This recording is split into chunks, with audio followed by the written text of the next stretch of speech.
Қыздар, сәлем. Менің YouTube каналыма тіркеліп, осы қимақ рецептімен бөлісіңіздер.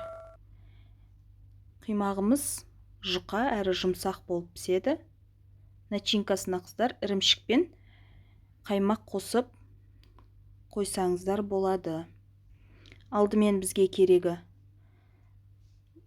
2 жұмыртқа, қант, сұйық май, сүтіміз керек. Миксерімізді дайындап аламыз. Мискімізге 2 жұмыртқаны салып, миксермен араластырамыз. Бастапқыда қыздар жұмыртқа мен қантымызды миксермен араластырамыз. Себебі басы бірігіп, жақсы араласу керек, қантымыз жақсы еру керек. Жұмыртқамызды басын біріктіргенше қатты көпіртпей араластырып аламыз. Осылай қараңыздар қыздар. Одан кейін қантымызды қосып, қантымызды да жақсылап араластырамыз ерігенше. Қыздар, мен мына жерде 125 грамм қант қостым, себебі мен тәтті болғанын қалаймын. Ал сіздер өз қалауларыңыз бойынша қантты қоссаңыздар болады. Қантты ұнатпайтындар аз мөлшерде қосуға болады. Әбден араластырыңыздар қыздар. Қанты еру керек. Мен осылай етіп 5 минуттай араластырамын. Одан кейін сүтімізді қосам. Сүтімізді қосқаннан кейін уже қыздар венчикпен араластырамыз. Бір араластырып алып, ұнымызды қосамыз.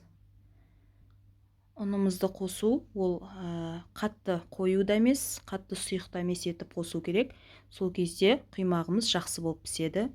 Қалың болмай, жұқа болып піседі. Үстіп араластырасыздар.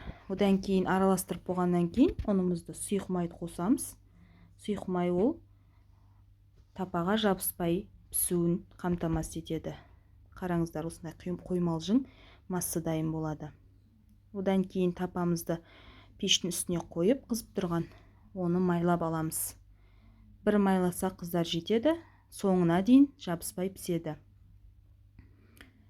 Аз мөлшерде өйстіп ожауымызбен құйып, тапамызға екі жағын кезекпен кезек пісіріп аламыз.